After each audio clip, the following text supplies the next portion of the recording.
हुशार बुद्धी आणि सौंदर्य, सर्व काही चांगलं, सर्व काही व्यवस्थित.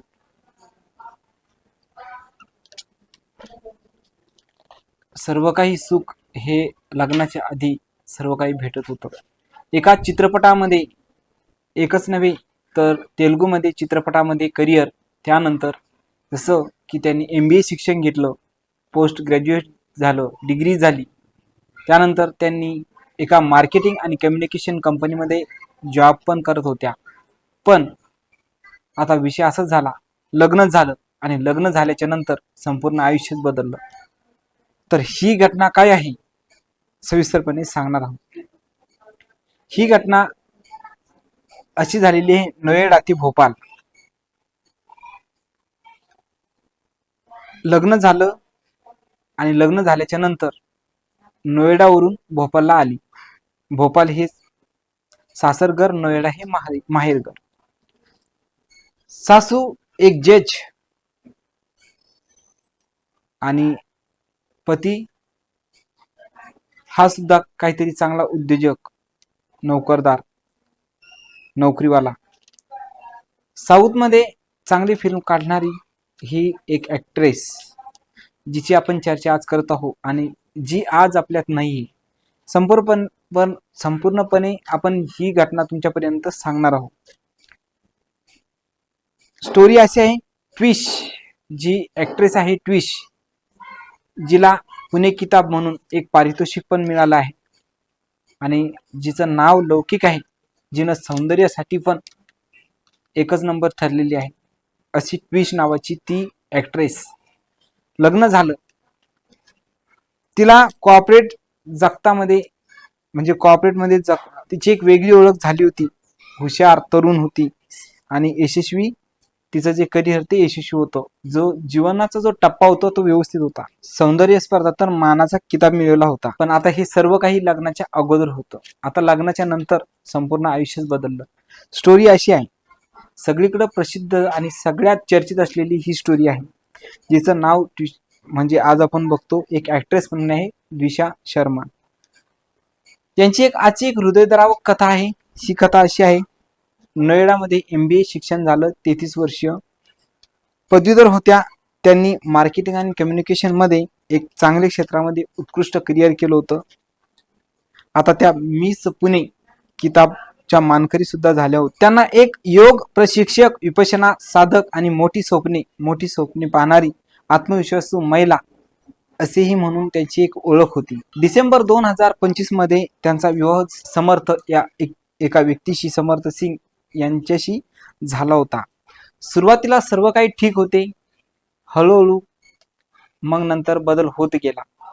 बदल असा झाला की द्विषाने तिच्या आईला व्हॉट्सअपद्वारे, काही कॉलद्वारे सुद्धा सांगितलं होतं की तिला या घरामध्ये तिचा जीव हा एखाद्या माशीसारखा तरफडत आहे. एखादी माशी जशी पाण्यातून बाहेर काढते आणि काढल्याच्या नंतर जशी तिचे हाल होतात, तशी या द्विषाचे हाल होऊ लागले आहेत. नेमकं तिला काय करावं, तिला काही सूचना नाही. हे जे लोक आहेत हे एक तर तिला रडूही देत नाही आणि हसूही देत नाही. त्यामुळं ती आता खूप वैतागलेली आहे आणि तिला खूप आता ताण आलेला आहे, मानसिक ताण आलेला आहे आणि तेच आता पुढची जिंदगी जगणे तिला कठीण आहे. आणि अजून तिने तिच्या आईला सांगितलं होतं की तिच्या पोटामध्ये जो गर्भ आहे, तोही सुद्धा तिचा जो पती आहे समर्थक म्हणून, तो सांगतो की हा गर्भ म्हणजे हे जे पोटातलं बाळ आहे हे नेमकं कोणाचं आहे, असंही सुद्धा तो सांगतो. याच्यावरूनच तिची परिस्थिती आहे, तिची मानसिक छळे, विचार करण्याची बुद्धी ती आणखीनच खालवलेली होती. प्रत्येक दिवशी तिला वेगवेगळ्या पद्धतीनं टॉर्चर केल्या जात होतं, असंही ती त्या व्हॉट्सअपमध्ये सांगत होती. तिला खूप परेशान करत होतं. फक्त एवढे की ती तिच्या मैत्रिणीसोबत ह्या सगळ्या गोष्टी शेअर करायची आणि मैत्रिणीला असंही सांगायची की जर तुला लग्न करायचं असेल तर इथून पुढचं स्थळ, म्हणजे तुला जे स्थळ बघायचे ते चांगलं बघ. थोडं पैशानं कमी असलं तरी चालेल, परंतु चांगलं बघ, कारण अशी पुढची जिंदगी या संसाररूपी जीवनात आलं अशा तर इथे जगणं खूप अवघड आहे. इथे हसणं रडणं हे सगळं विसरतं. इथे रडू आलं तर रडता येत नाही, हसू आलं तर हसता येत नाही. अशा पद्धतीची ती माहिती तिच्या मैत्रिणीला एक मेसेज सांगत होती. परंतु तिची मैत्रीण तिला नेहमीसाठी सांगायची की तू काही काळजी करू नको, मी तुझ्या साथीला आहे, तुझी काय अडचण असेल सांगा जाय, मी तुझ्या आईला सांगून दे जाईन.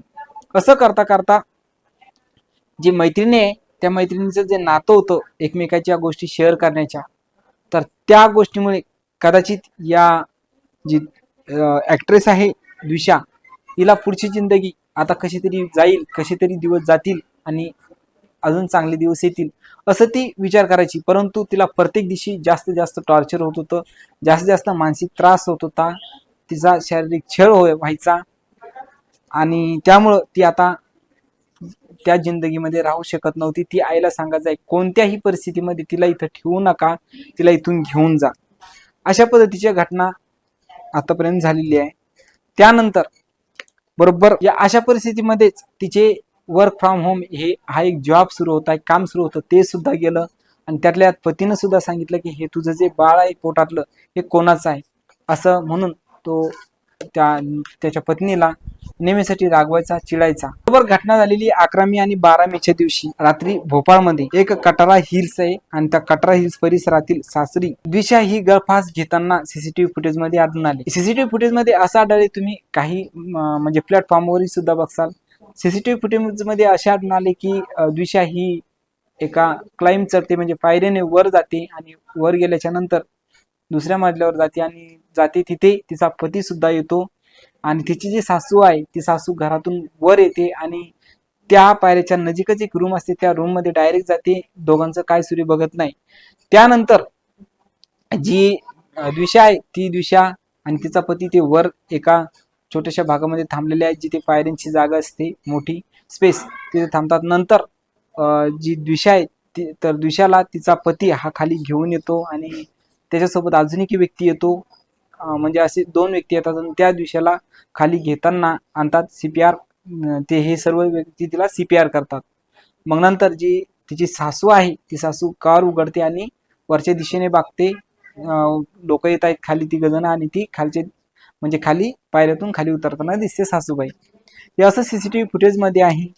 आता हे सर्व काही असताना मग आता यामध्ये काही ठिकाणी असं आढळून आलंय की ते सांगतायत की द्विषाने हा स्वतः आत्महत्या केलेली आहे आणि एकीकडे द्विषाचे जे नातेवाईक सांगतायत की तिला मारण्यात आलेलं आहे, कारण म्हणजे तिला नेहमीसाठी त्रास होता आणि तिला खूप त्या म्हणजे घरामध्ये जगणे मुश्किल झालं होतं, तिला रडू देत नसे आणि हसू देत नसे अशी तिची जिंदगी झालेली होती असं तिचे आईवडील सांगत होते. परंतु द्विषाचे जी सासू आहे आणि द्विषाचे जे म्हणजे सासरकडील नातलग आहे तर त्यांनी सांगितलंय की हिने स्वतः आत्महत्या केलेली आहे.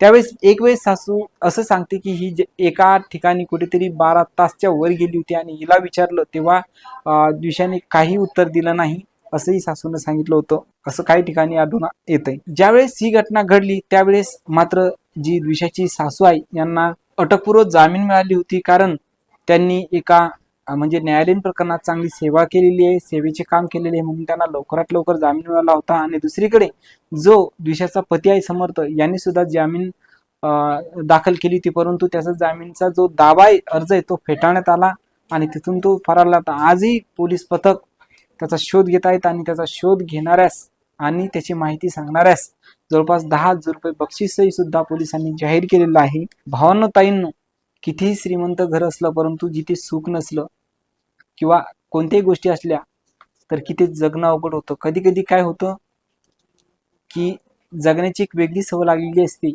आणि तिथे एक वेगळंच वातावरण झालेलं असतं, याच्यातूनही खूप वैमनस्य होतं, जगू वाटत नाही. अशा पद्धतीच्या कुठे कुठे घटना होतात. जी द्विषा आहे द्विषाला तिथे खूप मानसिक, द्विषा अगोदरच म्हणजे तिला जॉब होता, करिअर होतं, फिल्म करिअर होतं, दिसायला सुंदर होती, सर्व काही चांगलं होतं आणि करिअरमध्ये सर्व यशस्वी होती. सर्व असताना सुद्धा तिला आता सासर घरी फक्त चांगलं तिला जगता यावं, सासर घरी तिला माईचा जो वडिलाकडचा सासर म्हणजे आदर मिळाला होता तो तिला मिळत नसे, उलट तिचा मानसिक छळ तिथे होऊ लागला होता. अशा पद्धतीचा तिचा छळ होत असल्यामुळे तिला तिथं खूप कठीण झालं होतं आणि त्यातल्या त्यात तिचा जो पती आहे तोही सुद्धा तिला त्रास द्यायचा. यातून तिची जी जिंदगी खूप हालाकीची झाली होती, तिला जगणे मुश्किल झालं होतं. अशा परिस्थितीमध्ये तिने टोकाचे पाऊल उचलले. तर त्यासाठी भावांनो ताईंनो एकच सांगतो, अशी जर कुठं घटना म्हणजे असं जर कुठं वातावरण होत असेल तर कुठंतरी एखाद्या ठिकाणी महिलांना मानसिक त्रास किंवा काहीतरी तिला त्रास वगैरे होत असेल तर निसंकोचपणाने तुम्ही ही गोष्ट लगेच त्यांच्या नातेवाईकांना सांगा, जेणेकरून ती गोष्ट तिथेच मिटेल आणि पुढचं भविष्य दोघाही परिवारांना जगता येईल. तर त्यामुळं वेळीच ही गोष्ट लक्षात आलेली पाहिजे. तुम्हाला सांगितलेली माहिती कशी वाटली जरूर कमेंटमध्ये सांगा. होतापर्यंत मी सांगण्याचा प्रयत्न केलेला आहे आणि ही जी माहिती ही प्रत्येक न्यूजपेपरमधून, काही न्यूजपेपरमधून तर काही वेबसाईटवरून घेतलेली आहे. त्यामुळं सखोल माहिती अजून मी तुम्हाला सांगण्याचा प्रयत्न करणार आहे. सांगितलेली माहिती जर आवडली तर कृपया चॅनलला लाईक करा, शेअर करा, सबस्क्राईब करा. भेटूया एक नंतरच्या नवीन कथेसोबत. तोपर्यंत तुम्ही तुमच्या परिवाराची काळजी घ्या, स्वतःची दक्षता घ्या. जय हिंद.